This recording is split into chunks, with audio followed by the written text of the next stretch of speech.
What's going on, everybody? My name's Paul. I'm going to be your quarantine teacher as we go through this year's horror homework.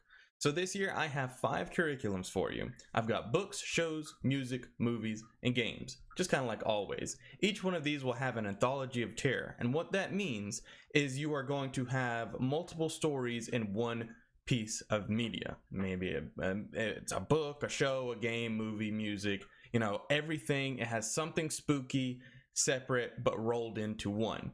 Anthology of horror is kind of one of my favorite things, because the best thing when it comes to being scared is I like to get in and get out.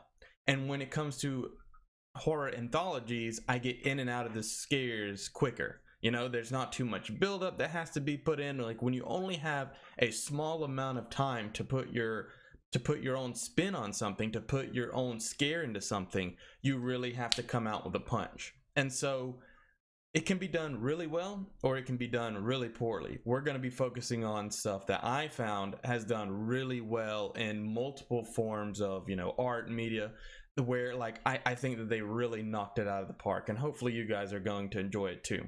This year we're going to be going back to the basics of horror, and what that means is I'm going to be talking to you guys as if you've never seen a horror movie before. If you're kind of on the outside looking in. I've always been looking to get into some scary stuff, but I've always been, too spooked by it.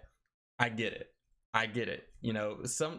We all have to dip our toes in. But even if you are a horror veteran, you've been, you watch nothing but spooks like me, horror is my thing. It's pretty much all I read, all I watch, what I listen to. Like, horror is pretty much my life. So I still think that you're going to get something out of this. And I'm actually really excited about this. Last year, doing this horror homework was one of my favorite things to do. But just like everybody else, 2020 has really been taking it out of me. So I've tried to, instead of doing it one episode a week, I decided to do one episode melted down, like to where it's like to its super concentrated form, so that this is Monday the 26th. Halloween this year is on a Saturday. How perfect is that? How often does that even happen where we get Halloween on a Saturday? Most of us are off work, off school, so we can pretty much everybody can enjoy their Halloween this year. So if you're trying to get into the Halloween spirit, I think I have something pretty great picked out for you. Maybe not. Let me know in the comments down below what you think, but let's go ahead and get this started. So first up, for your first curriculum, I've got books. I know what you're saying. Books. Why the hell am I gonna read? Reading is boring. I just want to see the spooky shit. I want to play the spooky shit. Nothing. Words don't really move me. It doesn't mean anything. I need to see the terror. So, but that's the great thing about books and stories, is you imagine how the monster, the ghost, the demon, whatever terrible thing is happening right now, it's all in your mind. And honestly, when it comes to horror stuff, the best stuff isn't the jump scares. It isn't even how the monsters look. All that stuff is great, but it's the dread that builds up. And no other medium does dread really build like in books. Books to me are one of the scariest things over movies, shows, anything like that, because I have to make sure this goes forward. Just like in books and games, you have to make sure that character goes forward. A movie, something that's going to be on the TV, it's going to go on whether I, close my eyes. No matter what I do, that character is going to keep going. I can close my ears, close my eyes, and I can totally skip over parts of something that I'm seeing, and it'll just get past the scary part. But when you're reading, there's no avoiding it. You can't, because you can't read with your, you can't read with your eyes closed. You have to sit here and you have to move this story along. And that's why I feel like scary stories and scary books and stuff, it's on such a different plane. But that being said, so since this is going to be our, baby's first horror, our freshman year, I don't want to start with anything too crazy. I don't want to sit here and throw you guys into the deep end. So I'm going to start you off with what was my first scary. Honestly, this is probably most everyone's scary book that they first read. Their first venture into the horror genre was Scary Stories to Tell in the Dark. And I know everybody's read it at this point, or so I thought. You would actually be super surprised. People who are huge horror buffs that like are on the same level as me that just love this stuff haven't read this book, which is crazy to me because it's the go-to. I mean, it's the best, especially when we're talking about anthologies.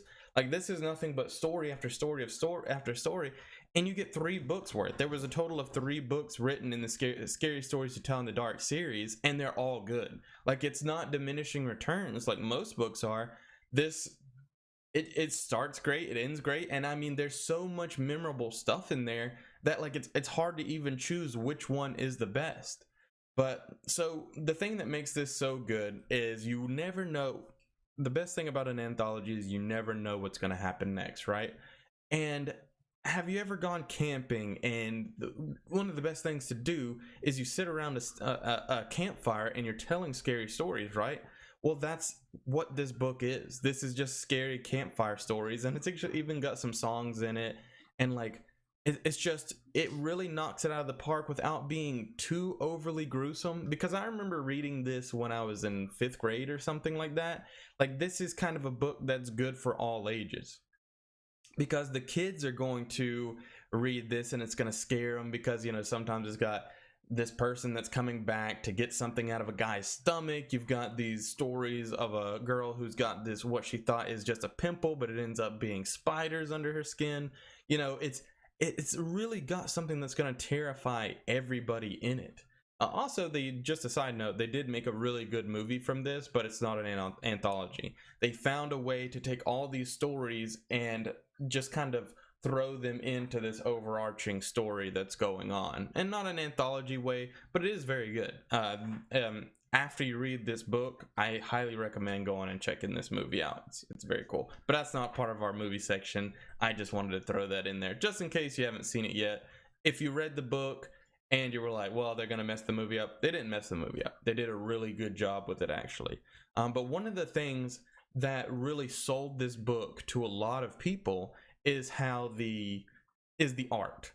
So pretty much each one of these stories, because they're all very short, each one of these stories has a little an illustration attached to it, and these illustrations, even though they're black and white, like, these things are just nightmare fuel. These things are something you look at, and I know for me personally, gave me nightmares, like legitimately gave me nightmares growing up.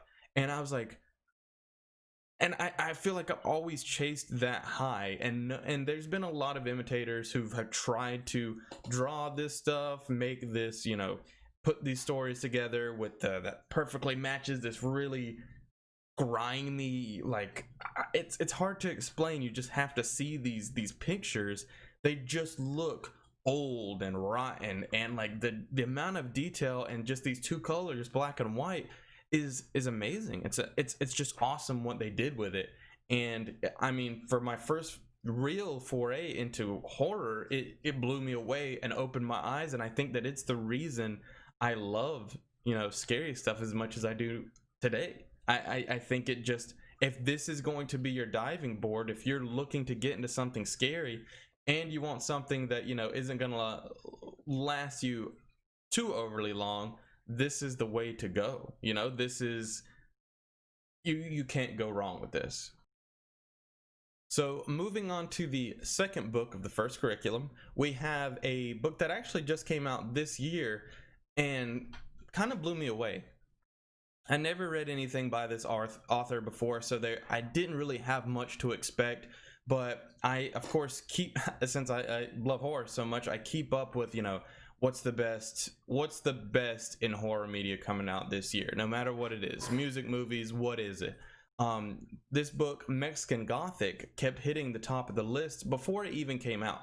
Before this book was even released this year, it was hitting the top of a lot of lists, and I was like, okay, what is it that makes this book so amazing? This book is not an anthology, but it has a great twist on a classic formula. So we're talking about, like, what is true horror? What do a lot of people think about?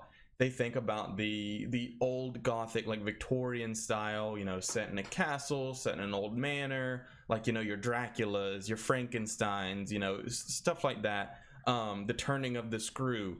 Like, old school horror is always set in like a very in a gothic setting, which means it's dark, it's dreary. A lot of times, you know, you've got your dark and rainy nights and stuff like that, and it's just the best way I can describe it is just dreary.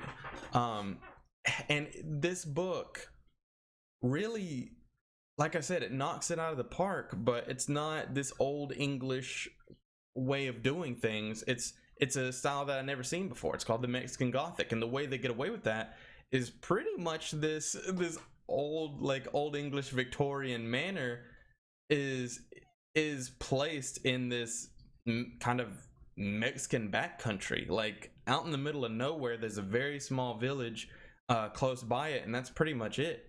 And so when it comes to like gothic horror, the thing that you're always, I'm not trying to spoil anything, but it wouldn't be on this list if it wasn't unique. You know what I mean? If it didn't put its own spin on it. So, you know, you're expecting vampires, you're expecting ghosts, or all this stuff. And I'm gonna tell you right now, this book, the bad guys are something that I've never had in a book before. I'm really trying to dance around it, but yet sell you on it at the same time. So let's just start with the settings. Let's talk about the things that I can't spoil, that you kind of come to this type of book to expect. So you are going to get your old dreary manor, that has a lot of history, that has something is inside these walls, and you're trying to figure out why it is. It is about this woman who goes to check on her cousin who marries into this family. Her cousin and her, you know, they are Mexican. They are from this very their family is very lively and, you know, outgoing, and they love to have fun. And when her cousin marries into this family that lives in this old manor, it's the complete opposite. Now her cousin is very much a shut-in. She never goes out. The father is kind of worried about her and stuff like that, so he sends the daughter to go check on the cousin and live there for a little bit and see what's going on here. Like, why is this going on? And so it just has so many twists and turns along the way that, I mean, from the beginning of the book to the end, a lot of books like this kind of is a slow burn, because it's trying to be dreary and build the dread. There's going to be a lot of slow burn, so it's kind of tough to get into, but not this one. This one, I'll say that I was hooked from beginning to end, and it's probably, if not the best book of 2020 to me. It might be second place, but it's one of the best things I read in 2020. It's one of the best pieces of media that came out this year. So Mexican Gothic, if you're looking for something to read, I think they actually also have it on Audible. If you want to listen to it, you can also do that, and it's well worth your time. I think that if you read Mexican Gothic, you're not going to be sorry. And it's not too scary. Like, if this is your first foray into it, it's got enough spooks to excite you, but it's not gonna scare you away, and it's no overly gory, anything like that. So I know a lot of people stay away from horror because they're like, well, I don't like Texas Chainsaw Massacre, I don't like the gore and the guts and the blood. You don't have to worry about that with this book, so I highly recommend it. So that was the first curriculum. We again, you have Scary Stories to Tell in the Dark, the series I would prefer, or the second book is Mexican Gothic. Of course, Scary Stories to Tell in the Dark has been around forever. Mexican Gothic is brand new, and again, I can't recommend it enough. Up for your second curriculum, we have shows. When it comes to TV shows, horror is very hit or miss. You know what I mean? Like, most of the time, because they have to draw things out so much, most of the time things are just going to be more weird than scary. So when I do find a show that actually is like, oh god, like this is a lot, like, it's very rare, and I love it. But let's go ahead and get to the first show. I know I'm sitting here babbling. So the first show up is Creep Show. Creep Show is an old comic that used to be around that was later turned into a movie around the 1980s, I believe, like early 1980s, late 1980s, somewhere around there. Those movies were fantastic, but they kind of show their age, you know, since they are so old. I still think it's fun, but they've gotten pretty old. The effects are a little dodgy. But the amazing thing about the Creepshow is they nailed what those movies were, you know, story after story after story. Because and in each episode, there's, I think there's usually about two different stories per episode, and I can't, off the top of my head, I can't think of a single bad story on there. They're not all gonna scare your pants off or anything like that, but each one is well worth watching, interesting, and the ones that are scary are scary. But at the same time, they keep that old goofy charm of the original, you know, the old 80s. Okay, that looks kind of iffy, but like it's just done so well. You're gonna laugh, you're gonna be scared, you're gonna cry. This show has it all. I mean, this is a horror anthology show that does it right when so many does it wrong. There are a lot of good shows out there like X-Files and, you know, the Twilight Zone, but those are more like sci-fi based. They're not very scary.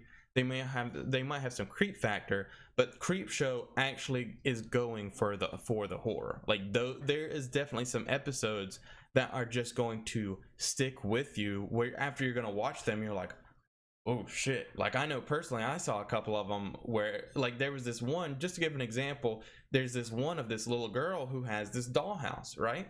And in this dollhouse, she has this family that that she plays with. She sets up in this big dollhouse, and in her dollhouse, a severed head showed up for no reason. Like, she didn't put the severed head in there, and it kind of freaks her out.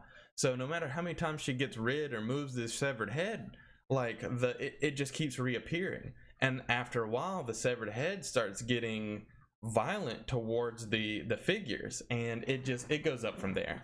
It's so good. It's the first episode. I mean, they really went all out on that first episode, and it just goes up and up and up. I'm excited for you guys to check it out and really want to know what you guys think of it. Now, this show, Creepshow, is only on Shudder, which is a part of Amazon. Like, you can get it on Amazon for like $5.99 a month. $5.99 a month. I think they have a 7-day free trial. So if you check out that 7-day free trial, make sure you watch all the Creepshow and then cancel it if you want. Although Shudder has a bunch of good stuff on there, you can watch this for free. All right, and on to the second show. We have something. This one isn't goofy like Creepshow is. So Creepshow is gonna kind of spook you out a little bit, but then it's gonna ease you in. You're not gonna have any problems watching it, honestly. The second show is called Marianne. This show, I should give a forewarning about this show. You will have to watch it subtitled because it is a French show. The dub is horrible, and you'll lose pretty much every ounce of dread from this show if you put on the dub, because I don't want to disparage the voice actors, but it just isn't the same. Like, don't watch it dubbed. I know some people don't like watching subbed shows, but this one is 100% worth it. I mean, because this is truly one of the most terrifying shows that I've ever seen. Like, and I've seen a lot. This is truly one of the most terrifying shows I've ever seen. This is one of the only shows that I can think of off the top of my head that actually scared me. That actually, like, there are some scenes that, like, shook me. I mean, shook me. And this is another one of those shows where it's not a slow build up. Like, you get thrown in and it's like, okay, here's the deep end, go ahead and go. And it just doesn't stop. There's no breaks, all gas, no brakes, pretty much. And I love that. There's some shots, some scenes, some imagery that, like I said before, like, I can sit here and remember so much from that show. And I watched it a while ago. I can remember so much from this show. Like, just some of the scenes from the show is so crazy, and it's one of those shows that you're gonna binge. It's on Netflix, by the way. It's a Netflix original. It's one of those shows that every episode ends with a boom, like a bang, and you're gonna be like, well, shit, I'm gonna have to watch the next episode. So you'll sit down to watch the show, and you'll end up watching all 8 episodes in one go. 8 hours of your life just gone, but you're not gonna regret it. This show, so I've never in my life found witches even remotely scary. So this show is about a witch, and witches just aren't terrifying to me. You know, they're just, I don't know why it is, but they're not scary to me until now. This show is about a woman who writes about her hometown and a witch. Like, so she writes about her hometown, and the main character in this book is battling a witch from this hometown. And so the slowly but surely she goes and she visits her, she goes back to her hometown. Something happens so where she has to go back. She's called back that she hasn't been to in years. She goes back to her hometown, and things are strange there. She finds out that things, like, some of these things are like, wait, why is this going on? So the books that she's writing, it's like, the stuff that I'm writing, has this been going on in real life and I've just been missing it? Are these books just fantasies? Are they just fantasy stories, or are they more than that? And again, I don't want to spoil too much. Just watch it, find out. You won't be disappointed, I promise you. The French know a thing or two. I'm gonna warn you. I'm gonna warn you about this. The French know a thing or two about fucked up horror.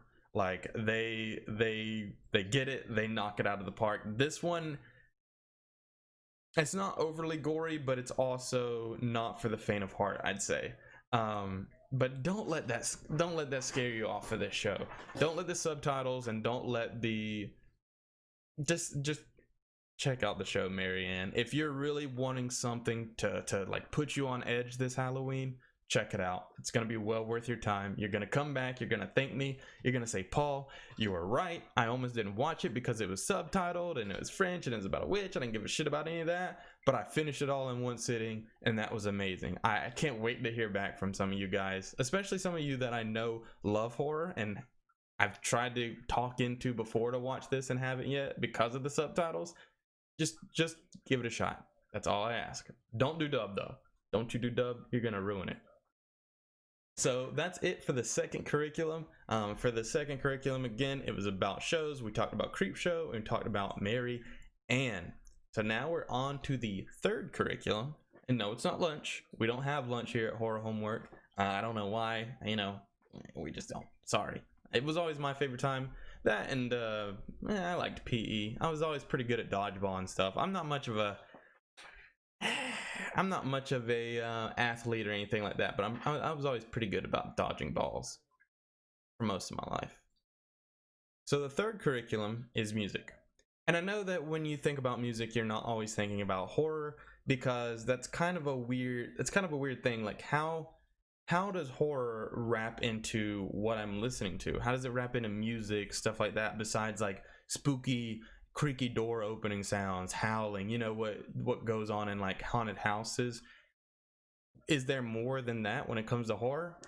Yes, I'm glad you asked. So the first artist that we're going to talk about is Figure. In my humble opinion, Figure is the Mac Daddy of Halloween music. He's the Mac Daddy of horror music in general. I don't just listen to him in Halloween. I listen to him all the time. But if you're trying to set a Halloween mood, like if you're trying to set up for a party, if you're just sitting around at the house and like, I'm trying to read, maybe throw this on in the background, he gets it when it comes to horror. Like,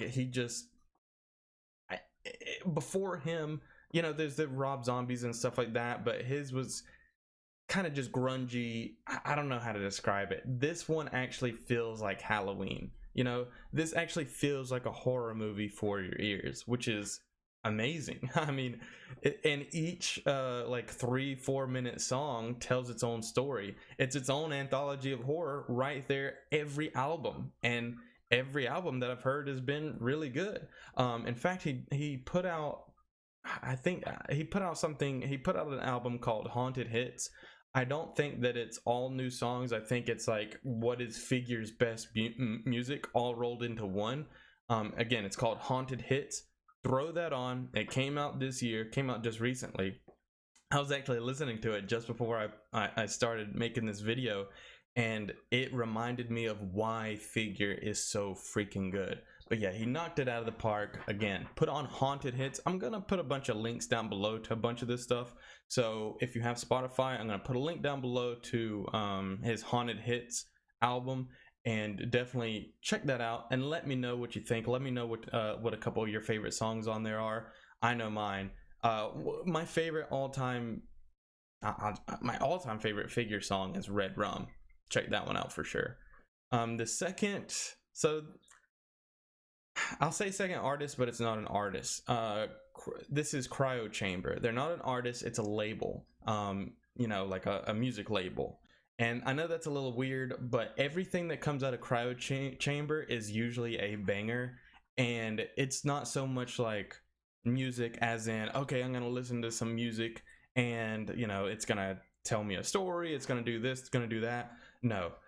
Cryo Chamber puts out literally schmoon music. Like, you're putting this on and it sounds like you put it on and it'll sound like they've got stuff from like HP Lovecraft style horror. They've got like haunted castle stuff, but again, it's not just like sounds, it's not just wind rushing and stuff like that. This is actually music that has the vibe of what it's going for, whether it's like a zombie horror, you know, like stuck in the middle of the woods horror. Like, it has everything. This is on what is it on? This is on Bandcamp. So I don't think you can find this on Spotify. The only place I've been able to find Cryo Chamber, the label, is on Bandcamp, which is free. You just pull it up on any web browser, and you can buy these albums or you can just listen to them for free. Like, that's the great thing about it. I don't think I've bought an album yet, and I have listened to multiple albums. They also have a Bandcamp app for your phone that you can listen to for free as well. And Cryo Chamber really brings out the best and brightest in the horror industry when it comes to this type of music. Like I said before, I haven't found anything that sounds... I'm gonna try not to be I'm not trying to sound like an asshole, but when it comes to indie music and stuff like that, there's definitely some really good stuff out there, but there can also be a lot of misses, you know, like the sound recording is just off, like, these guys are getting it, but they're not there yet. Cryo Chamber doesn't do that. Everything, no matter what you pick on there, it's all gonna sound like super good. And yeah, it's just going great. It's gonna treat you right on a dark and stormy, like if you got a dark and like stormy night where you're just, okay, I really want to get set in the mood for something creepy. Maybe I'm gonna read a book or something like that. One of these books that I told you about, Read Scary Stories to Tell in the Dark. Throw on something from Cryo Chamber. Look through the list. They got all kinds of stuff. I'm gonna put a link to this as well. And it's just gonna really transform your night. I guarantee it. You're gonna pin this tab for their Bandcamp. It's just amazing. I actually signed up for their, I guess it's a newsletter. I get like emails and stuff every time there's a Cryo Chamber new release. I always check it out. Always. I get emails about it, and I always check out Cryo Chamber's new releases, and it's well worth it to me. I can't recommend it enough. So yeah, those are the two, as far as music goes, those are two things that you really need to check out for your horror homework. Check out Figure. Again, he has Haunted Hits that came out this year, and check out Cryo Chamber. Maybe I'll try and find something specifically that I love from Cryo Chamber. It all kind of runs together for me, but I'll find something. And like I said, I'll put a link to it. I'll do that. I'll do that for you guys. So our fourth curriculum is movies. Movies is what everybody thinks of when it comes to anything horror. I mean, horror movies is just huge. I mean, it's a massive market. So you're gonna have like AAA movies, you're gonna have indie movies, and everything in between. And I think everybody pretty much already knows about, like, you know, AAA horror movies. You know, like everybody knows about your Conjurings and stuff like that, and you know that those movies are good and they're worth checking out. So I'm gonna try to stick more, at least for the first one, into the kind of indie scene, but I think everybody has heard of this one as well. For your first movie, we're going with this is a classic. This is, when it comes to Halloween anthology movies, this is the movie that everyone talks about. Literally, if you're asking, if you've never seen a horror movie before and you're like, I want a good horror Halloween movie that has a whole bunch of stories in it and it's all good, everybody's gonna tell you Trick or Treat. Trick or Treat is, as I said before, it's the king dick of anthology Halloween horror movies. There's been a lot of other movies that have tried to do this, and some that have actually done it really well. There's a lot of really good anthology movies. There's a lot of really good horror anthology movies that I actually like better than this, like a VHS, but they don't feel like Halloween. This is Halloween. This is your Halloween horror anthology movie. There was another one called Tales of Halloween that is supposed to be like, that's newer than this one.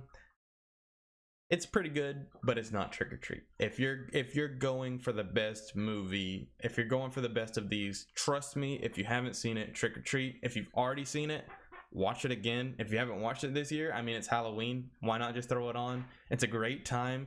You need every piece of serotonin you can get from 2020 at this point. So Trick or Treat, throw it on. It's fun, and it's like going to the rich part of town when you're going trick or treating. You know you're gonna get the best candy.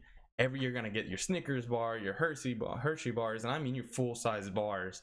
Some of these movies, like Tales of Halloween, go for quantity over quality. Trick or Treat definitely went for quality over quantity, and for me, give me fewer stories if they're better stories. That works best for me, but maybe you'll feel different. But like I said, it's hard to even talk about like some of the stories, because since it's anthology, they're so short. It's kind of hard to talk about them without spoiling it.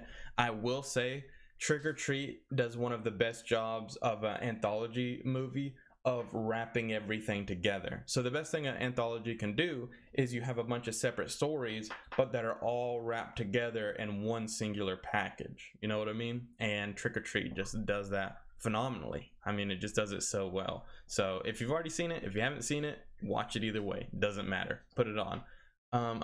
It might be on Netflix. I know it's on Amazon Prime. Just, you can find it. So for this, oh man, okay.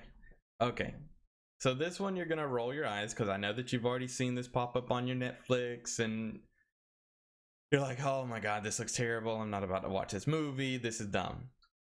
The second movie is Hubie Halloween. Yes, that Hubie Halloween, the one that was popping up all over Netflix. It is Adam Sandler's newest movie. Hubie Halloween is 2020's best Halloween movie and up there for one of my favorite movies I've seen this year. That is not a joke. I am dead serious when I say that Hubie Halloween is one of my favorite movies that I've seen this year, and it was the perfect Halloween movie. Honest to God. This movie is so fun and knocks the Halloween mood out of the fucking park. Adam Sandler, you have been gone for a long time. You got your uncut gems and all that stuff, but that's not the Adam Sandler that I love and care about. This is like Waterboy if Waterboy took place during Halloween, and Waterboy, instead of being obsessed with water, was obsessed with Halloween, just like me. So I'm just so happy to see that he's back. There's not much that I can really say about this movie because there's not a lot of twists and turns. There actually is a couple twists in the movies. The ending I kind of didn't see coming, but it's just so fun, and it's just like seeing everybody dress up in their costumes and a little bit of spooks that go along with it. And it takes place in Salem, and I love seeing Salem during Halloween because they go all out. You had your witch trials and stuff like that, so I feel like they really get the Halloween mood. Hubie Halloween, if you have Netflix, it's free. Just watch it. Just give it a shot. Don't listen to the critics. The critics really weren't kind to this one, and that just kind of shows how out of touch movie critics are nowadays. Because if you're going into this movie and you loved Adam Sandler's old stuff and you want like an Ernest Scared Stupid, that's this year's Ernest Scared Stupid, but to me better than Ernest Scared Stupid. And I know that is sacrilege. I understand it, but I really did love this movie. It's just so much fun. It's so much fun, and it's so funny. It made me laugh out loud multiple times. Hubie Halloween, you gotta check it out. So for your fourth curriculum movies, we had Trick or Treat, we had Hubie Halloween. So let's move on to your fifth and final curriculum, video games. A lot of people don't play horror video games, and I know that. Like, I get it, because video games are video games are the dark souls of scary stuff, because in everything else you're not the one in this scary situation. Do you know what I mean? A move, like I said before, with movies, shows, music, even books, like, it's happening to somebody else. You know what I mean? This is directly happening to you. I'm taking control of this character, I'm moving this character around. So that's what makes it more scary. And so I get it. I get that playing a horror game is super tough. So that's why I've chosen something for you that anybody's going to be able to make it through. You don't have to be a horror masochist in order to make it through these. These are fun, a little spooky, but definitely in the Halloween mood, and anybody could get through it. So first up, we have the Dread X collection. Oh boy, 2020, huh? I know I keep saying that, and so does everybody else, but there has been so many disappointments this year. Horror games are one of those. We had some big horror games that were supposed to be coming out this year. We had our Amnesia Rebirth. We had Remothered Broken Porcelain, which, if you're into the horror scene at all, like, these are some pretty big Remothered and Amnesia are like the biggest theme in horror games, and both of them just came out, and like, Remothered came out completely broken and unplayable. Amnesia Rebirth was just like, nothing about it evolved like it should have after 10 years, and it's just super boring and like not scary at all. I mean, it is, Amnesia Rebirth is like one of the only games that I've ever refunded. That's how bad it was. But so when I started playing Dread X Collection, it was such a breath of fresh air. I don't know, like, when you look at it, you're gonna be like, this looks like crap, because it's a tiny indie game. But this is something you have to look past the surface and really get into. So Dread X Collection is a handful of short horror games that was made in 7 days each. So each one of these games that are in the collection, they were each made in about 7 days. Each one is wholly different from the last, and they just get better and better as you play, like, because you play them in kind of a clockwork order. And I mean, the first one is good, and it just gets better and better as it goes. I mean, and you truly never know what to expect. That's another good thing about Anthology, is you never know what's about to pop up in the next thing. Like, it's not like sometimes you'll be seeing aliens, then you'll be seeing ghosts, and then you'll see the scariest bucket that you've ever seen in your life. And it's just like, and like I said, they just get better and better and better. And they actually have put out 3 Dread X collections this year. So you got your Dread X collection 1, 2, and 3. The first one came out in March, then like June or July, and the Dread X Collection 3 actually just came out. All of them have fantastic reviews. If you look on Steam, each one of these have glowing reviews. The second and third one, instead of 7 days for each game got 10 days. So they got a little bit extra development time. And again, each one of these little vignettes in this game aren't going to last you too long, but they're all going to last you just long enough. Like, you'll see. Just, these games are like, I think they're like $7 and under. I don't think any of these games are above $7, so there's really no reason to not check it out. It's only on PC, unfortunately, so no console version, but most of these games are like pretty simple. So even if you have like a really basic PC, like an i5, i3, you might want to check to make sure, but I think anybody can run these. But just in case you don't have a PC, at least YouTube the Dread X Collection and watch somebody play through them, and I think that you are going to be pleasantly surprised. Like I said before, Dread X Collection is one of my favorite things that I've played this year, and it's crazy how much content they pack in there for under $7, and it's fantastic. These guys really know what they're doing. All right, so let's move on to pretty much the final thing of this horror homework, and I'm ending it with a banger. So your second game is called Pumpkin Jack. Oh, guys, for your final piece of homework, as I said before, I'm giving you such a softball. that you can just knock out of the park and just enjoy so much. This is the ultimate piece of Halloween for me. I love Halloween themed games. Like I don't know if you ever played this game that it was on PS3 and Xbox 360. It was called Costume Quest, where you're a bunch of kids going around getting candy. That game was amazing. So this game is it is Halloween smushed into game form. I mean, that's what it is. In this game, you play as Pumpkin Jack, and it's a new take on old school like 3D platformers from the PS2 days. I think they were going for, like the graphic style, the platforming, the action you're gonna do. If you ever played like old school Jak and Daxter, things like that, that is what this game is going to be. But instead of trying to rid the world of evil in this game like you do in pretty much every other game, you are the evil invading this land. The King Dingaling Satan himself has sent you on a mission to spread evil and spooks like out and about on this land. I can't remember what the land is called. I can't remember what this place is called. It doesn't matter. Anyways, Satan himself has sent you out to like spread your evil and like corrupt this land. And that's just what you're gonna do.